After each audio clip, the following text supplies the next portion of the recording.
Hello, everyone. Today we're going to talk about Wayne Booth's essay, The Rhetorical Stance. This essay I like for a number of reasons. One is because it's a really short and quick way for understanding what the word rhetoric means. And that's the first thing I want to talk to you about is what rhetoric is. Rhetoric can be thought about as, and often has been thought about, an ability to see the available means of persuasion in any situation. That's, in fact, a version of Aristotle's answer. Aristotle lived a really long time ago. So people have been thinking about rhetoric for a really long time. Although Booth is speaking about writing and composition, rhetoric began with the practice of and the reflection upon oral argument and persuasion. So this is a very long tradition of rhetoric, goes all the way back to the situation in ancient Athens, in democratic speech, where people had to come up with ideas about what was working when you were speaking to large groups of people in democratic assemblies, in courtrooms, and in other situations. In our modern context, and in the context of this course, rhetoric will stand in for all of the various ideas that we're going to do with talking about speaking. Rhetoric is the body of thought and tradition that I am drawing upon in this class in order to give you some idea of how to best prepare your speeches.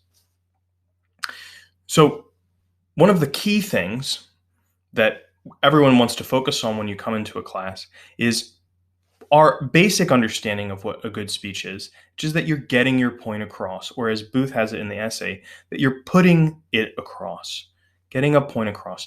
But this is only one aspect of rhetoric. We might call it clarity. Clarity is the first virtue of rhetoric because without it, nothing else is possible. Just like you can't really do much if you are afraid of acting, you have to have some courage in order to think about what else you're going to do. You can't really do a whole lot in communicating if you aren't being clear. There might be some circumstances in which you want to allow there to be multiple meanings. You want to allow there to be some mystery in your speech.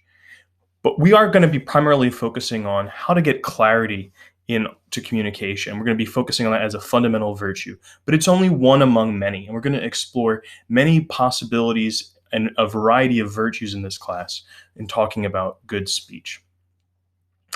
So how are we going to do that? We're going to do that by thinking about some rules. But I want to go with Booth here and not to think about rules as specific instructions that if you follow, everything will turn out just right. Unfortunately, it's not that easy. Booth tells a story of a student who is following the rule that you should begin in such a way that you catch your audience's attention. So the student decided to begin every speech by cursing. Now, certainly that gets people's attention, but that's not a great application of the rule. And you can probably see why. We want to get people's attention because we want to draw them into the concern that we have in our speech, not to just walk around, paint our face in some color. That's not going to, getting someone's attention isn't going to be enough. So if your speech comes across as rhetoric, it's also probably not very good. If you go to a restaurant and you order a fine dish, you probably don't want to feel like you are eating you are eating a meal, not just a bunch of ingredients. A good speech, like a good dish, should feel natural. It should feel composed, not like the result of a recipe. Even if sometimes afterwards we say, "Give me that recipe." We say that because we can't tell from eating it how we would make it ourselves. If I'm listening to a speech and I'm saying, "Oh, I can hear what you're doing in this speech," if it becomes too obvious, then it's not going to be as good. So rhetoric's rules both mean that we don't want to have a kind of extreme interpretation of the rule to just do whatever works in order to get people's attention, that kind of a thing. But we also don't want to follow it so rigidly that it becomes obvious what's going on. The rules of rhetoric are like most rules, underdetermined. If you give someone directions, you might say, "Oh, you just go west from here." And if you're in a situation, let's say you're in a rural area, there's not a lot of fields, the destination is going to be pretty clear, maybe it's well marked. That might be enough to get someone there. In another situation, you might have to give more specific directions because there might be multiple destinations. The person might be unfamiliar with the area. You might be in an urban environment. And so you'll give some more specific directions. But you certainly, almost in no case, maybe if you're making a robot or Mars rover or something like that, but in almost any case, you don't need to outline a plan that tells someone specifically how to walk, what to do in the event of a roadblock, etc. The audience and the inferences of the audience are part of what rhetoric is about. That rhetoric is focused on the audience. And in the same way, the rules of rhetoric have to be applied into different search situations, into different audiences in different ways. And that's something that you get through practice. It is the practice of speaking under various conditions and for a variety of purposes that will really be what teaches you in this class.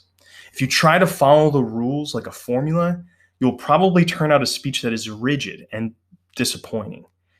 Think of the rules as signposts for when you're not sure where to go between some different possibilities, or when the various possibilities are not clear to you. Rhetoric is chancy, both because it depends upon so many variable factors. Who's in the audience? What do they eat for breakfast? How do they feel about what you're talking about? Do they have arthritis? Are they in pain? Are they distracted? There's so many factors, most of which are outside your control. But also because the meaning of rhetorical success can vary really widely. Are we looking to simply communicate clearly? Are we seeking agreement? Are we asking someone to see something differently? Are we trying to move our audience?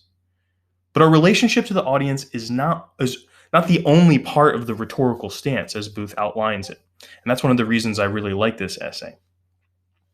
Booth sets up the rhetorical stance as a triangle. I'll slightly change the terms here just to make it slightly broader in its application. But in every speech, we have 3 responsibilities: to do justice to ourselves, to do justice to the audience, and to do justice to the concern about which we are speaking, the purpose or a reason for speaking. If any one of those responsibilities is not met, your speech will not work. Something about it will fail. If you don't do justice to all of those, you won't do justice to any of those.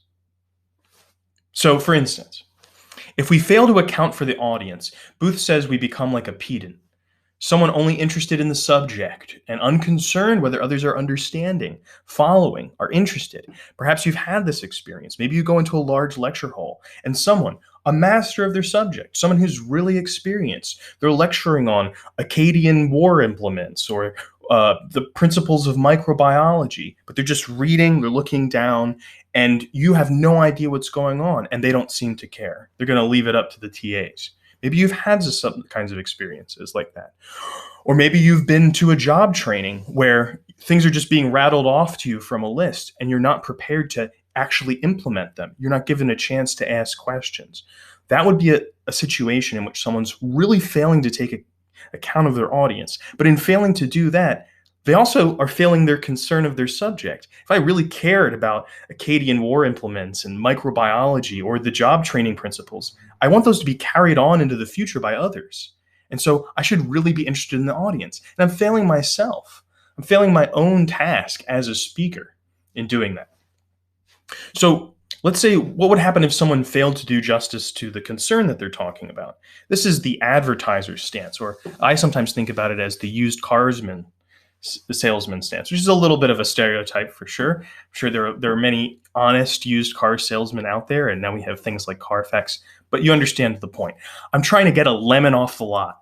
I am not here to spend a lot of time telling you really do a lot of justice to the car. I'm just really trying to sell you something. And when I'm doing that, I'm failing to account for what's really there in the car. And in doing that, I'm also failing to do justice to you as the customer, for instance, and also to myself. So there's a third kind of failure that Booth doesn't really talk about. What does it mean if I fail to really represent myself, do justice to myself? I call this the manic street preacher situation. If someone who's up on a soapbox and Union Square and or Boston Common, and they're shouting to you. Maybe they really are super concerned with you.